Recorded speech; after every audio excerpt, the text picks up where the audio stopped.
Good morning, everybody. We'll get started here in 2 minutes.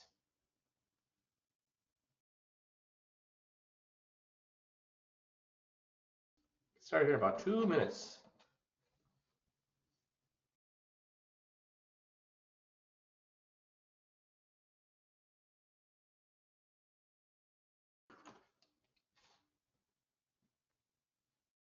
Good morning, everybody. We'll get started here in about 1.5 minutes.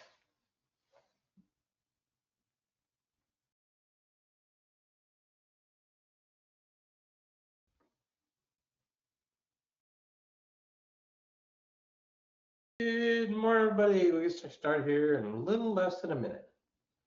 A little more than a minute, sorry.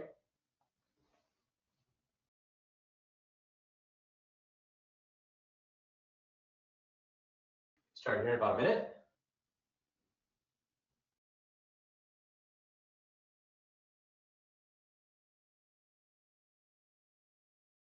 Good morning, everybody. We can start here in a little less than a minute.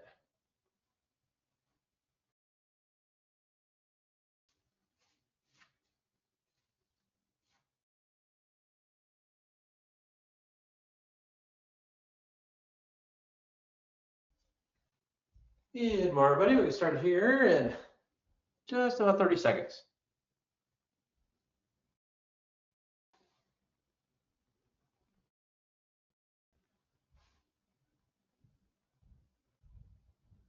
Start here in just a few seconds.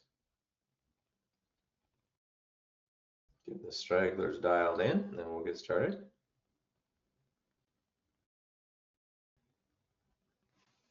Okay. Just as a reminder, this is our last call of 2025. We'll take next week off and then the following week off for Christmas and New Year's. And then we'll start again there at the beginning of the year for 2026. So use your time off here to be with family, to recharge your batteries. But also, if you want to get a head start, remember you need to be doing your marketing schedule for next year and tightening up your skills. So why is that important? So in today's world, are advisors at risk? Is the advisor protection at risk? Well, every day it becomes more at risk. Why? Why does it become more at risk? Well, we have people who have unlimited amounts of information available to them. So they're starting to take care of their own finances. Now, whether that's right or wrong, we all know it's probably not very good, but they are. What else is happening? Well, we have robo-advisors. We have no-cost advisors that are out there encouraging people to work with them. Charles Schwab, Vanguard, etc. But most importantly, what do we have happening? Artificial intelligence. And yes, I know it's we have proponents of it out there. We have people who will claim that it isn't what it's all cracked up to be. But the fact is, there are more and more people who have decided to use AI as their financial advisor. So we had better understand what people want from us, or we're going to die. You're not going to go out of business in a week or a month or a year, but you're going to die a death of 1,000 cuts by people slowly drifting away from you, and it becoming harder and harder to get new clients unless you understand what they're looking for. So the economic landscape right now is interest rates are high but lowering. Stock market is historically vastly overvalued. I think we can all agree on that. Inflation is not as lower level. It's low compared to 40 years, but it's still going up. The geopolitical landscape is very, very unstable. And there's a significant amount of debt in the US and the rest of the world, and it goes up every single day. So I wanted to quote, I'm not a big fan of this dude, but he's obviously not a dummy. And I love some of the things he said. He said, there are no knowns, and there are things we know that we know. There are known unknowns. That is to say that there are things that we know we don't know.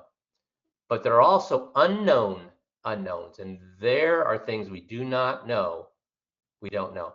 So guys, what's going to cause the next crash? Because the market is extremely overvalued by all the indicators are in the yellow or in the red. There's nothing in the green saying that the market is fairly valued. The market is way overvalued, but it has been so for a year or two. It has been so for a year or two.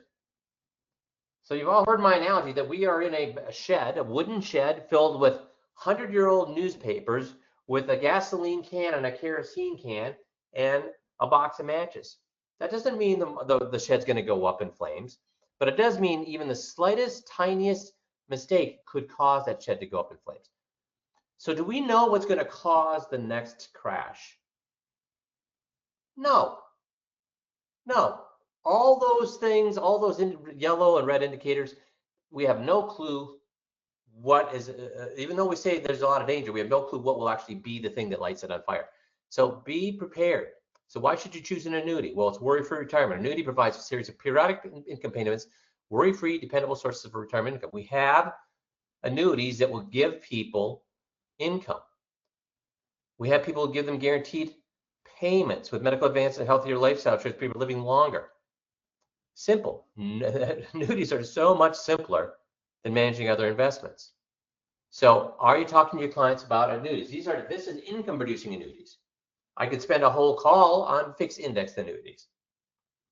And guys, I was so happy having $3 million in that renewed this year at a 10% rate of return with no risk, because of I locked in all of the or $3 million of my guaranteed money into annuities that gave a 7-year lock at a 10% plus participation rate.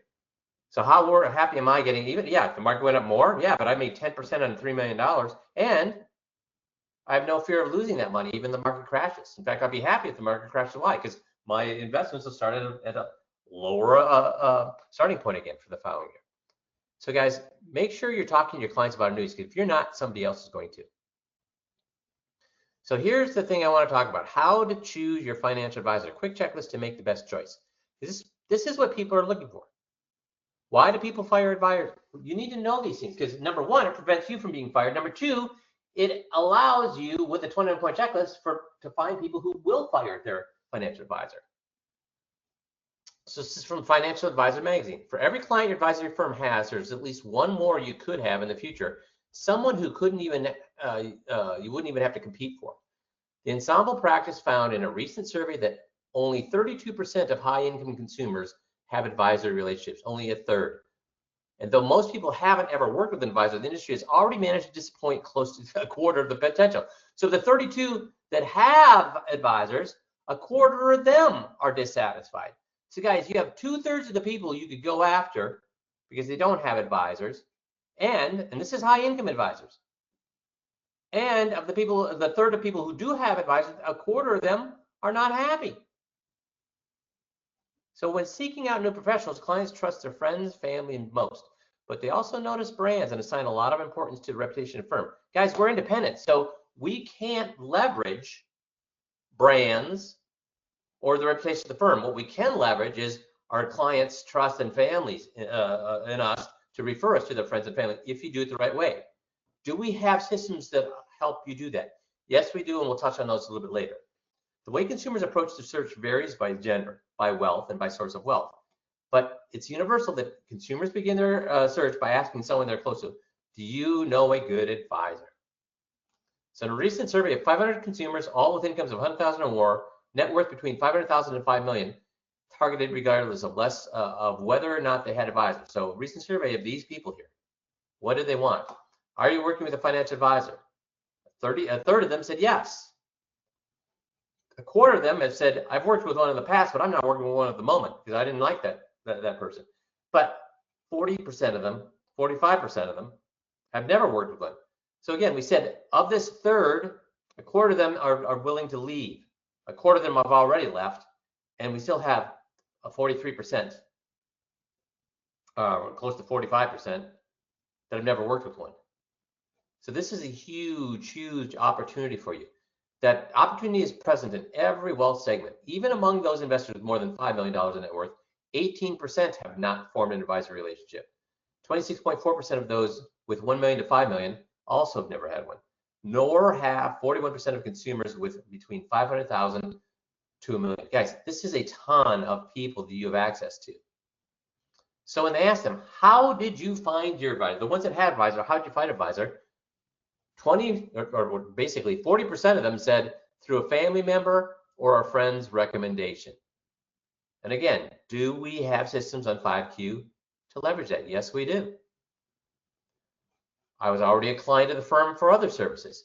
Many times it's somebody who retires that has, say, Fidelity that's managing their 401k. So when they retire, they stick with Fidelity. Or if their 401k was with Vanguard, when they retire, they stick with Vanguard. So some people find their firm through that. Other online research, colleagues' recommendation.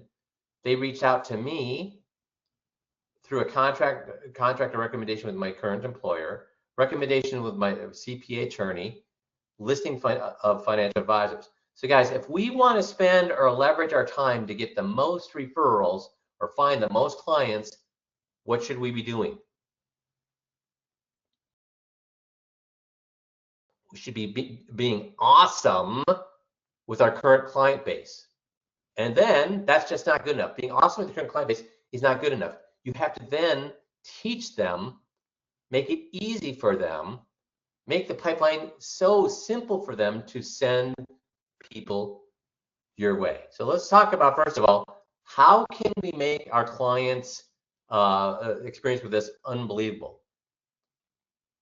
The research shows that if you have at least 20 contacts with them a year that are non-financial, it makes clients loyal, not satisfied. Satisfied clients will stay with you until they find something better.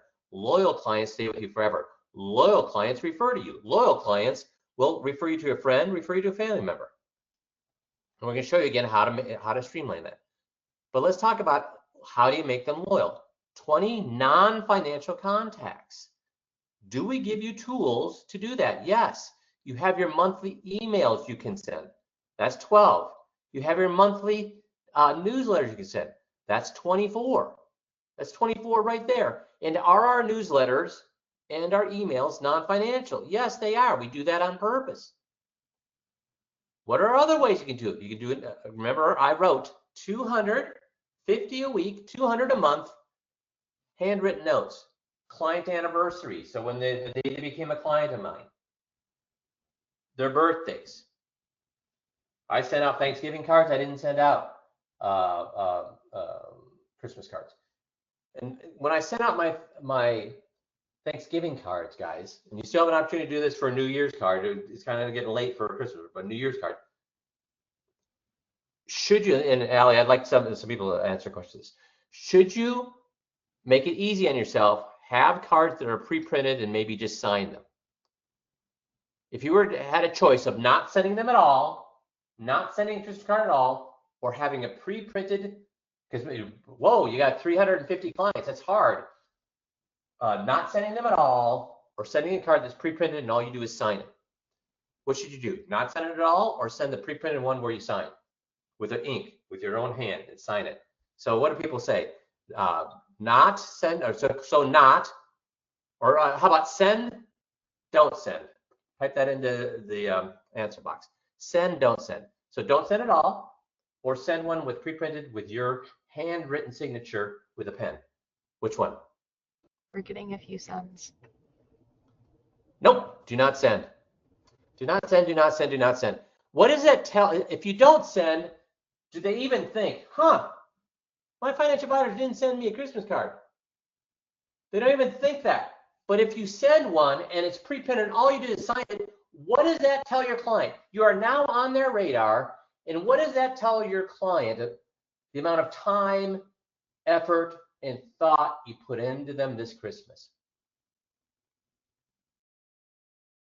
A pre-printed Christmas card you signed. And how many of you remember the story I told you? What did I do with my bank when they sent me a pre-printed, and I was sending millions of dollars through these accounts every single year. And they sent me a pre-printed card that they signed. What did I do? Because I had a lot of banks begging me for the business. When that bank sent me a pre-printed card and all I did was sign it, it told me they didn't give a crap about me. Heck, they probably had a stack of 100 cards and they just sign. They didn't even think about who they were signing the card for. They didn't think about me. I left that bank and moved to another bank. If they hadn't sent me a card, I wouldn't even have thought that. I didn't get any benefit, or they didn't get any benefit by not sending me a card, but by sending me a card that all they did was sign it, it reminded me these people don't give a crap about me. I'm just a number to them. Guys, if you're not sending a handwritten note, Mary and Jim, hope you and your family have a wonderful holiday, Mike. That's all you need to do. They know at that point that I thought of them, Mary and Jim. I took a minute to think about them, to handwrite out that note and send it to them. That sends a message that I want to send. A signature on a pre-printed card sends a message I don't want to send. Does that make sense? So non-financial contact on a regular basis with the newsletters, with the emails, with the handwritten notes, that's what's going to make them loyal. And then you got these people, you should be able to get, because the average referral of a loyal client is 2.6 referrals a year. How many of your clients have given you 2.6 on average referrals a year? Well, that tells you how many loyal clients you have. Okay, so these are the people we want to concentrate on. So when the survey asked, did you consider other advisors at the time? They said, yes, I considered more than one advisor. Full third of them did. Another 20% said I considered more than one advisor. Third said I didn't consider any of them. 10% said they don't remember. When they asked them, what is your primary reason you decided to work with your advisor? So again, we're back to they were recommended by a friend or family. So you're already well on your way if you get a recommendation to them. Just basically, I'm going to say I'm going to work with this guy. They impressed me with their initial presentation. Guys, what do we give you to impress them with your initial presentation? Two different sets of tools. One, at your very initial first meeting, whether it's at a seminar, a webinar, referral, or a first meeting in your office, how do we always end the meeting? With our 5 USPs, unique selling propositions. Is that going to impress them? Have their current advisor, if they don't have an advisor, have they ever themselves heard of?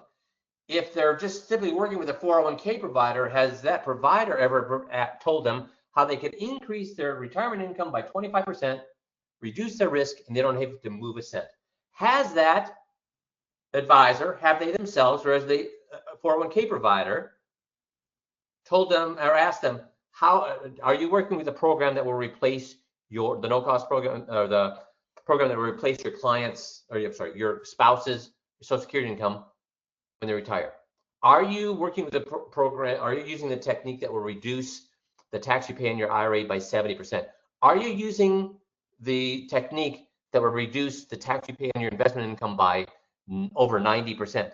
Are you working with the no-cost program to pay for your long-term care for 2 years? That is an impressive initial presentation because like nobody's told me those things even exist. So now we have, look at how much we have right here. 18% and 12, that's 30% or 20% right there. See, your firm has an excellent brand reputation. We don't have that. We don't have that benefit. So you need to be awesome at these two. They offer a service I seek, financial planning. Okay, we do that. Well, how many other people do that? They demonstrate excellent investment performance. Only 10% are going after that. Only 10% because CPA recommended. They specialize in working with clients like me, 10%. They're endorsed by my employer, their cost was lower than others. They sent me materials that caught my interest. Guys, this is where we need to be awesome. Make sure we're getting referrals. Make sure we're utilizing the USPs and the 21-point checklist. How likely are you to recommend your advisor? Very likely, half. Somewhat likely, or likely, a quarter. Somewhat likely, neutral. Well, that makes sense, right? Because they're still with their current advisor. And now here's the funny thing. How likely would they be to refer their current advisor after we do a 21-point checklist with them? They're firing their guy. So we have to get in to see them to do these 21-point checklists. Now, here's the thing. Why then, if half of these people say they'd recommend their advisor, don't they? Because there's a huge difference to a friend or neighbor saying, hey, friend, relative, or neighbor saying, hey, do you know somebody? Do you have an advisor you recommend? How's your advisor? Is he a good one? If the neighbor, friend, or relative asks them that, yeah, half of them will say yes. Sad thing is, half of them are saying, well, maybe. But let's even talk about the half that said yes, I would. That's how often does their friend, neighbor, or relative? How often are your clients, friends, neighbors, or relatives asking them for an advisor? It's rare. It's extremely rare. It's extremely rare. So what we got to do is get friends, neighbors, relatives, or get our clients to actually approach the friends, neighbors, relatives. Why don't they now? Because here's what happens when they do it now. If you get a client to approach their friend, neighbor, relative, and say, hey, you should work with my guy. He's really good. He's a really good guy. What is their friend, neighbor, relative likely to say if your client approaches them and says, hey, you should work with my guy. Mine's really good. What is the highest likelihood, just like whether, what is the client going to say? Thanks, but I have one. Thanks, but I have one. So how is that going to make your client feel? Accepted or rejected? Rejected. When are they ever going to try that again? Never. People do not like to be rejected. So if your friend, neighbor, or relative asks your client for the recommendation, they'll certainly, half of them at least will refer you. Hopefully with the 5Q process, you'll get all of them that will refer you. But just in general, half of them will refer the advisor. But that's not going to happen very often. What we need to do is figure out how to get our clients to actually approach their friends, their neighbors, and their relatives without them being rejected. Do we have ways to do that? Yes, we have a system to do that. Why did you leave your advisor? Other, they don't even know why they did. Cost was too high. Advisor, I worked with, left the firm, retired. They failed to communicate regularly. I disagree with this. I think this and this should be combined, a full third, because all the other research I've seen, not with this particular research, not with these 500 people that were surveyed, but all the other research I've seen said the number one reason people leave their current advisor is they don't feel like the advisor communicates with them. They actually have to reach out to them. And when the advisor does communicate with them, all they communicate is about money. And they don't think the advisor understands their worries, especially in down markets. They didn't listen well to my point of view. You can combine this with, again, communication. So now we're at 33, 43, we're almost at half. See, look at how little they leave for rates of return. Values did not match their rates of their firm's values. Their advice was ineffective. I did not have good rapport with the advisor. Again, we add that again back to other, failed to communicate and didn't listen to my point of view.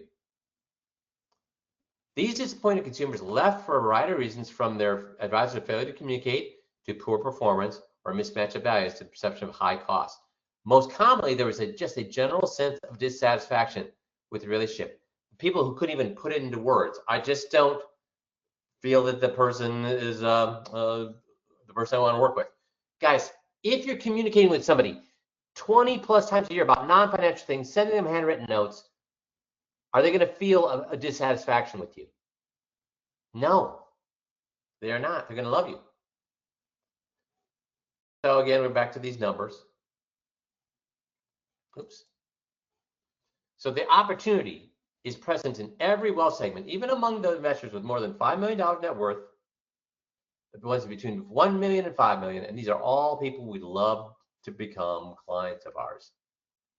40% of consumers with between $500,000 to $1 million. These are all people, 500 to 1 million, 1 million to 5 million, 5 million or more. These are all people we'd love to have. But there's no Pied Piper. Though most people don't have advisors, there is no Pied Piper strategy for leading them to professional advisory engagement. People have diverse needs and many things drive their behavior. Still, the opportunity for advisors to double in size, it's there to be had, and the fundamental principles of success hold true. Invest in your existing client relationships and your brand. So guys, in our new client, in our, not our new client, in our annual review that you should be doing with clients, follow our system. We tell you exactly how to do that. Here's the annual review checklist. So I'm going to get out of here. So we're going to, we'll look at this in a second here. Let's do an overview. So we actually have an annual review checklist, and what that will do, annual reviews and how your clients can benefit. This will get you referrals. So we make sure that when we do that annual review, we make sure that their current goals and what they want are in line with their mindset and the action we're taking for them. So what we do is, with our annual review, we go through the entire 21-point checklist. We go through the survivor's guide again. Have you completed it? Many of my clients never completed a survivor's guide. So at the interview, I say, now, did you complete the survivor's guide? Oh, no, shoot, we didn't do that. I know we should. Okay, do you still have it, or would you like a new one? Oh, can you get us a new one? Sure, boom. I'm not going to make them do it, but I'm going to remind them they need to do it. Why? What does that make me sound like? A funeral professional. Okay, you're will and the trust, that's good. Durable power of attorney, how old is that? It's 3 years old. Oh, we should get that re-notarized. We should get that re-notarized because many of these places won't honor it after 3 years. Also, your local bank and your local bank and the brokerage, we need to get those updated too because they require their own. Let's make sure those are re-notarized. What does that make you sound like? An attorney. Oh, your medical power of attorney. Have you looked at that? Do you have that in place? Great. Have you done the quality of life directive? Oh, shoot, Mike. No, we haven't. Okay, that's another thing. Remember why we need to do it. And we walk through why, just like with the 20-point checklist, we do it all over again with them at the end of review. Do you still have it, or would you like a new one? Oh, can we get a new one? Yeah, sure, here. Again, I'm not going to make them fill it out, but I'm here to remind them why. Now I sound like a doctor. Okay, then I'm going to talk identity theft plan. Let's walk through some of the new scams that are out there. Let's make sure we have our plan in place. So let's take a look at that. Boom. What do I sound like? A security expert. Okay, is your umbrella liability up to date? Have you shopped your property casualty recently? Would you like me to help you shop that here? What do you sound like? Property casualty, even though we're not selling it. Are your assets titled correctly? Have we looked at the tax savings of pulling your monies out of your retirement accounts? I sound like an accountant. See, guys, I'm reminding them these non-financial things. Remind them that what? I care about them and their family, not just about their money. Now, obviously, I'm not going to go into these things because hopefully I've got them in investments that these are not an issue. But I'm going to remind them of these non-financial things every single year. Non-financial things every single year.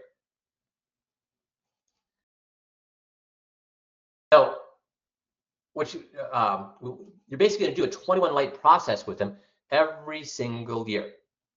And then we're going to go find the referral script. The referral script, if you just put referral script in the search box, you're going to find it under the 21 light process. Because after you do the 21 light, referral script, why it works right here. So the referral script is very, very simple. The explanation in this 5 minutes and 18 seconds. This 5 minutes and 18 seconds, the explanation of why it works is longer than the actual referral script.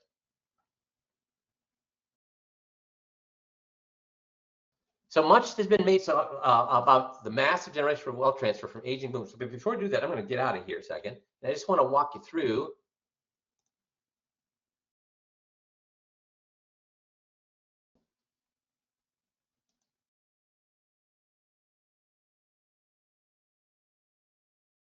a client referral letter.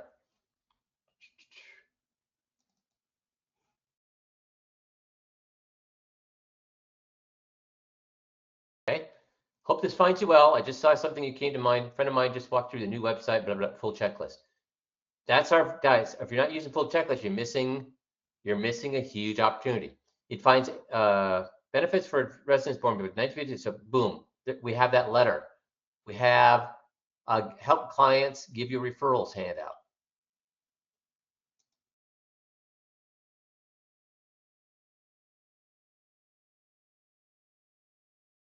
How do you find people to help you with big decisions out of your phone book? When you're looking for a doctor or state agent, how do you find them? That's one of my favorite clients. I'd like you to do me and possibly select a few friends a favor. You may have some friends who've already or just experienced some of these situations below. I would love to send them courtesy you articles and newsletters that will help them really save money and the hassles of the current situation. If you have friends or family in which any of the below situations apply, please fill in their name and I'll quickly touch base with them, blah, blah, blah. I will copy you and keep you in the loop. So do you have any friends who just moved to town? Do you have any friends who just got married, just got divorced, had a grandchild, children going to college, just turned 7.5, changing jobs, turning 62, 65, parent or spouse, learners? Guys, this is using a piece of psychology that primes the pump. See, if you just here, they've done a study and they said, they asked people two questions. Once they said, write down as many things that you can think of in your refrigerator. Okay, that was one group of people. The second group of people said, write down everything in your refrigerator that could be in your refrigerator that would start with the letter W. And here's the weird thing. When they, or they said, list down all the things in the refrigerator that you could drink.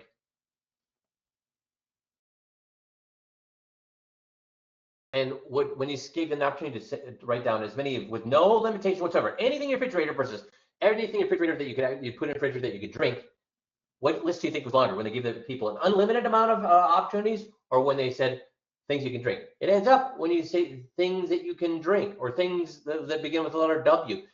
You actually have people write down more things. Why? Because you've primed the pump, and that's what you're doing here. When you just say, hey, do you know anybody who like help? Nope. I don't know anybody who needs help. But if you said, hey, nobody just moved to town? Oh, yeah. My sister moved back to town. Do you want anybody who needs help? Nope. Do you know anybody who just got married? Yeah. Actually, my son just got married. Do you need anybody to help? Nope. Hey, do you know anybody who just got divorced? Well, yeah, unfortunately I do. Some people who are good friends of ours from church. Do you know want anybody to help? Nope, don't know anybody. Do you have anybody who just had a grandchild? Well, yeah, so we just see. Do you know anybody that needs somebody to have? See, when you ask people these things, they know people. Then it's very easy for us to say what? We can help them. How? Why? Well, let's go back to it again. So we go back to if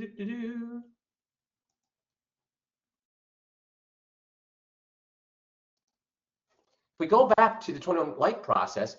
Once we've done these non-financial things, we say, now, I'm just going to give you the script, okay? It's on the website. I showed you where it is. Where's the script? It's right. Interview, client referral letter, non-financial. Okay, so what we're going to do with after we've gone through and done these things with them and remind them of our accuracy. So how much time, how much money, how much hassle did this save us? A little or a lot? Well, a lot. A lot. Exactly. So do you have anybody in your life who looks up to you? Do you have anybody in your life who comes to you for advice? Do you have anybody that runs things by you in your life? Now, some people will say no, but many people will say yes. And when they say yes, you say, yeah, so these things that we just helped you with, think about it, they saved you a ton of time, money, and hassle. And if any of those things happen to your friend or the person that looks up to you, the person comes to you for questions, the person that runs things by you, if any of those things happen to them, who might they call? Well, they'd probably call us. Yeah, they'd probably call you. And now their problems become whose problems? Yeah, now their problems becomes our problems. Yeah, then their problems become your problems. So is there anybody in your life that you'd like us to sit down with for just a half an hour? We'll do all these non-financial things for them. We'll do all these things in the 21 Light for them. And then that way, their problems will never become your problems. Now, will they then reach out to that friend, neighbor, or relative and say, you should meet with Mike? Yes, here's why. First of all, if they approach a friend, neighbor, relative and say, you should work with my financial advisor, the friend, neighbor, relative will say, don't want to, I already have a person. They're going to get rejected. But if they approach that friend, neighbor, relative and say, listen, Mike, I'd like to just sit down with you for a half an hour. He's going to do these things at no cost for you. It's going to make sure that your power of attorney does work with Social Security. Do you know your power of attorney doesn't work with Social Security? Do you know that your bank won't honor your power of attorney? He's going to help you do all of these things at no cost just because I'm a client. So when can we sit down with them? Just see, here's the thing. Are they saying that their friend or relative should move their money to me? No. Are they offering their friend or relative something that's of value that costs them nothing? Yes. Am I saying that there's a time limit? Yes, 30 minutes. So there's only 30 minutes that they're going to sit down with me. See, there's no money involved, no selling involved. I'm giving value added. It's 30 minutes. They know I'm not going to bug them. I'm doing this for 30 minutes, then I'm done, I'm gone, whatever. It makes that referral extremely easy and value added to both them, because then they won't have to deal with these things if they ever happen to their friend, neighbor, relative, and then they have to help them dig out the hole. But it also lets them know that it's not selling anything. It's giving them these same things at no cost, 30 minutes, in and out, no selling involved. That will make them want to help, want to their friend, neighbor, relative. That'll make them want to get in. Now you think, well, if all I do is the non-financial, how's that helping me? It's invariably what happens. After you sit down and you, for half an hour with them, and you give them all these things, explain why they're important, inevitably want to guess what the next question out of that person's mouth is, their friend, neighbor, relative that you're doing this 21 Light for. After you've done all these value-added things, didn't ask them for a single penny, guess what question comes out of their mouth? Thanks for this, but what else do you do? I mean, what other things do you do? At that point, they've invited you in and say, well, this is only 7 of the 21 things I look at. I could actually do a full 21 point check. Were these things valuable to you? Yes. Did they save you a lot of time, money, and hassle by getting these things done beforehand? Well, yes. If you want, I can do the other 14 things for you at no cost. Would you be interested in doing that? Yeah. Boom. Now you got a referral. Does that make sense? You're missing out on an opportunity with your annual reviews not to be using this referral script and using the letter. The other thing is, by doing those things and getting their kids in, you're going to make sure those kids move that money to you, not to somebody else. 2/3 of heirs fire their parents' financial advisor shortly after they receive the inheritance. 2/3 will move the clients. None of my clients' kids moved the money. They all stayed with me. Why? Because their mom and dad were constantly telling them, if anything happens, you need to talk to Mike. He's got all of our important habits. They were constantly selling their kids on how important I was in their lives. That created relationships with me and their kids. They stayed with me. So did this give you some a motivation to be doing those interviews, not just saying, okay, here's your money, here's how much it made. Do you have any questions? Great, bye-bye. No, that's a wasted meeting. At your annual meeting, use our scripts. You're going to go through and do a 21 Light with them, and then you're going to do the referral script with them. That's going to remind them and cement that you are their advisor, not just their financial salesperson. Number 2 is going to give them the opportunity to refer their friends, neighbors, relatives. You can actually even whip out that letter that I showed you right there in front of them. Say, hey, do you know anybody in your life that these things are happening to? Does that make sense? That's how you leverage, because we're coming into annual review season. Don't just get in front of them, review their statements with them, and send them away. Do the 21 Light. I never spent more than 5 minutes talking about their investments. What's to talk about? Here's what you started with. Here's what you ended with. Boom. That's it. I don't recommend any changes. So what am I going to do for the rest of the hour? Talk about fishing? That's what a lot of advisors do. No. I then did the 21 Light process and went for referrals and got them. Does that make sense? I hope I sold you on this. How much did it cost for me to do that, guys? You should be shooting for 2 referrals, not per client per year. Now, not all of them are going to do that. If you have 300 clients and you're shooting for 2 per client, but only a quarter of them give you 1, you're still at what? 75 referrals. Is that good or not? That's awesome. Because we also said, remember that once they're referral, you're 90% of the way there. And make sure you don't lose your, as our clients get older and older, we start to lose them. It's going to make sure you don't lose that money when they die. Their kids will keep it with you. Make sense? So thanks for joining the call, guys. Thanks for a great 2025. I hope you all have a wonderful holiday season. And we will talk to you all 2 weeks from now, or 2 weeks, 3 weeks from now, because we're having a 2-week break here. And take care. Happy New Year. Happy holidays. Love you guys. Talk to you here in a few weeks. Thanks, everybody.